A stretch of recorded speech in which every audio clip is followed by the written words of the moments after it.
Bulletin के सिलसिले को आगे बढ़ाएंगे। पंजाब में धुंध के डेरे बरकरार, रात गए कई इलाकों में स्मोक ने हर मंजर धुंधला दिया। मोटरवे M2 लाहौर ठोकर नियाज बेग से कोट मोमिन तक शदीद धुंध की वजह से बंद कर दी गई। मोटरवे M3 फैजपुर इंटरचेंज से दरखाना तक शदीद धुंध की वजह से बंद। दूसरी जानिब दुनिया के आलूदा तरीन शहरों में लाहौर पहले नंबर पर।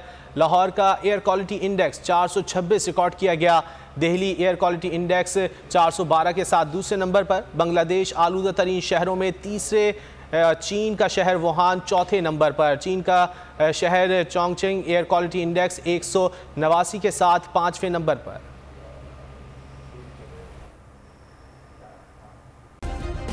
सब्सक्राइब करें और बेल दबाएं ताकि कोई खबर रह न जाए।